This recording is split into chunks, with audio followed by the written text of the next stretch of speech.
Greetings on this fine Wednesday morning. This is Alex, and welcome to the landfill. Notice I have a couple of new subscribers. I'd like to say welcome, and hope you find something here that you can enjoy. Today, I want to talk about DVDs, movies, TV shows, mostly TV shows. Particularly, I want to talk about the mistakes that some companies make in the way that they release their TV series. Let's start with Sid and Marty Krofft, or at least the company that owns the rights to their shows at this point. Back in the 70s, there was a kids show, live action, called Sigmund and the Sea Monsters. Johnny Whitaker, Mary Wicks, Rip Taylor. For those of you too young to remember, basically it's about these two kids that find this sea monster kid and make friends with it and help hide it from its family, who are horrible monsters, obviously. Number of years ago, not sure exactly when, early 2000s, they released season 1 of this show. Still waiting on a season 2 release. It's been well over a decade. From what I've been able to find from poking around the internet, apparently the reason they haven't released season 2 is because their season 1 sales didn't meet their expectations.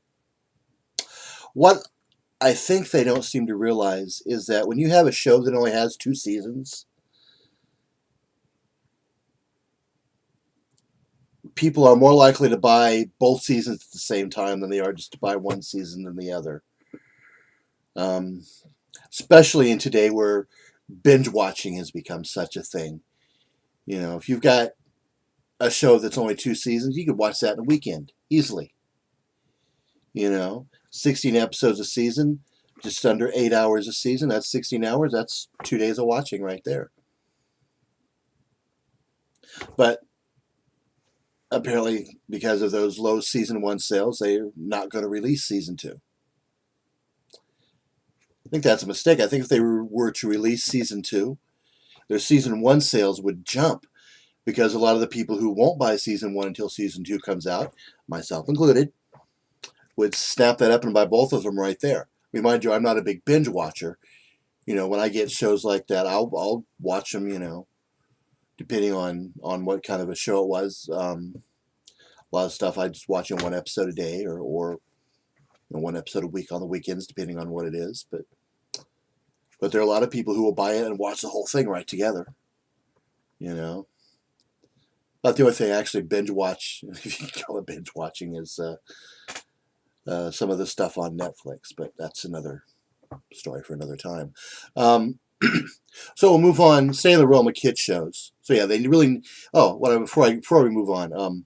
Now in Australia, they released both seasons of the show, both independently and as a box set. And you can find those on Amazon as imports, and they're region free. So they should play on any DVD player pretty much anywhere in the world. So if you're looking for both seasons of the show, go on Amazon and get the Australian import for season 2. Or if you really want to make a point to the company that owns the rights to the show here in the States, get both seasons from Australia. But anyway, moving on from Sigmund and the Sea Monsters, staying in the realm of kids shows, also back in the 70s, Filmation released an animated Tarzan TV show. You know, great show, great memory from childhood. It's about 3 years ago, I think, 2 or 3 years ago, Warner released season 1 as part of an anniversary celebration for the show. Still waiting on season 2. Same thing. I don't know why they haven't released season 2. I mean, I assume they had planned to, but knowing the way these guys think, we can never assume anything. But yeah, again, I don't know. I haven't found anything to indicate why season 2 hasn't been released, but if it's the same issue that Sigmund had, that again, they really need to release it, because again, that's one of those shows that people like. And you look at the Amazon reviews, both for Sigmund and the Sea Monsters and for the Tarzan series, and a lot of them will say, hey, we want season 2. We want the rest of the show. Another animated show from the 80s, still staying in the realm of kid shows. They did an animated Godzilla series. Again, they released the first season as a 3-volume set, but also as 3 individual volumes, like only 4 or 5 episodes per volume. It was like 15, 16 episodes. Again, never released the second season. We're still waiting on it. When I first found it on Amazon, I'm like, oh yeah, I snapped that thing up. Still waiting on season 2. And again, you look at the comments in the reviews, and people are like, we want season 2. Okay, we'll moving on away from the kid shows into more adult entertainment, and I mean that in the honest sense of the word. It's a TV show called Benson. Back in the 80s, it was a spin-off from another show called Soap. Benson starred Robert Guillaume. In Soap, he was the butler, and then he got a new job with one of the main characters' relatives, a cousin, who was the governor of, and I'm not sure if they ever mentioned what state they're in, but yeah. So originally they released 2 seasons of the show, and then another company bought the rights to it and re-released those same 2 seasons. Haven't seen anything more of the show since. Can't find anything anywhere about why they haven't released more. I'm guessing that the company who bought the rights and re-released those first 2 seasons probably weren't happy with the sales, because everybody who wanted those most of the people have already gotten them. And I think part of the reason why people don't buy some of those early seasons for when there's a long gap is because they figure the rest of the show's not going to be released. And it's like, well, I don't just want the first 2 seasons. I think one mistake the companies make is that they don't at least put out a tentative release date for the next season. I think that would get more people to buy the earlier seasons, thinking, okay, so this next season is going to be out in 6 months, so I can get these and wait on that. And when that one comes out, when they put out a season of a show, they should do a tentative release date for the next season, because that would help boost their sales.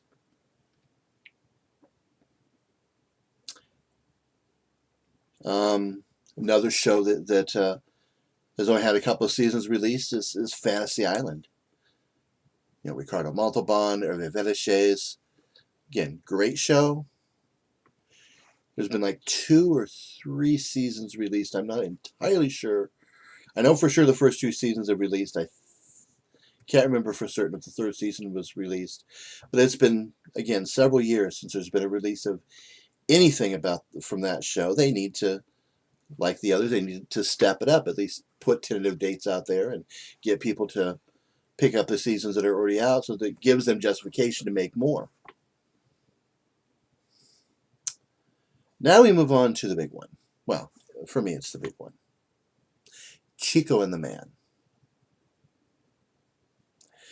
Absolutely great show. Yeah, everything's great, I know. One of those shows that I grew up watching when I was, in the 70s and 80s. Jack Albertson, Freddie Prinze, Scatman Crothers, Della Reese, and a host of guest stars: Shelley Winters, Jim Backus, Larry Storch, Sammy Davis Jr., and the list could go on. There were a lot of guest stars in that show. Rosie Greer, Cesar Romero. Back in 2005, they released a 6-episode fan favorite. Yeah, I know, I hate air quotes too, but I think it's appropriate in this particular instance. It contained like the first couple of episodes and 4 other episodes that I don't remember what was on it. I mean, how they decided what episodes were on it were, I don't know, because I remember looking at the episode list and going, no. There were better episodes than that one. I didn't really like that one though. So there were. So I think their idea of what were fan favorites was probably not well thought out. But that DVD didn't do very well. And again, in poking around on the internet for the last several years, trying to find out why the show has never been released. I mean, it couldn't have been the the content, because All in the Family has been released, and that was at least as racially charged a show as Chico and the Man, probably more so. Carol O'Connor's Archie Bunker was far, far worse than Jack Albertson's Ed Brown was, But, and so I thought that might have had something to do with it. But what it turns out was the reason the show hasn't been released was because that 6-episode fan favorites disc didn't sell well. Didn't do as well as they thought it was going to do, which isn't surprising, actually. And so they decided not to release the show. They decided there wasn't enough interest based on that. It's like, what were they thinking? They need to go on Amazon and read the reviews of that fan favorite disc, because in almost every one of them, some variant of someone saying, we want the whole show, they need to release the whole show, when are they going to release the whole show? Somewhere in every single review, somebody says that. There is a lot of demand for that show. I know I had a message exchange with a company called Shout Factory here,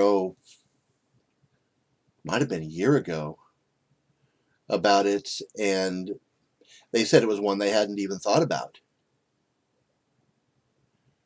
I don't know if they've looked into it since then or what, but yeah, I don't know. The Shout Factory, for those of you who don't know, is a company that will go out and buy the rights to shows and release them for a good example of something they did.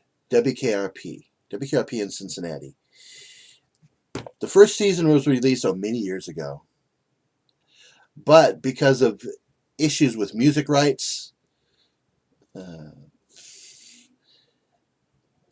they had to replace some of the music, and because they had to replace some of the music in parts where there was dialogue, they had to either get the original actors or sound-alikes to come in and re-record the dialogue. Yeah. People were not happy with that season release. And so eventually Shout Factory bought the rights to the show. And they went out, and I don't know if it was just because the people who originally owned the rights didn't want to make enough of an effort, or if it really was as Herculean an effort as it appeared to be. But they went out and they found the people who owned the rights to the music in the show. They managed to track down even shows that had such small clips, songs that had such small clips, that it was even difficult to be sure what song it was. They managed it and got the rights to, I think, like 98% of the music for the DVD release. So, it's possible to do things. But anyway, Shout Factory does, and they do a lot of old shows. But yeah, they hadn't considered Chico and the Man before. I don't know if they've considered it since our exchange, but at least they answered me back, So that says something that they at least, take some kind of an interest in, what people have to say about what they're doing. It's like, oh, Chico and the Man. We hadn't considered that show. We'll look into it. That was the last I heard, and still nothing anywhere about a possible release. But yeah, so that's my little rant on DVDs and the like. Except just one little extra comment about Chico and the Man. How does a pretentious piece of crap like Cop Rock get a full release, and Chico and the Man doesn't. Someone needs to explain that because that's not right. But yeah, so there's my little rant on DVDs and TV shows for the day. This has been Alex, and this has been The Landfill, and have a good Wednesday.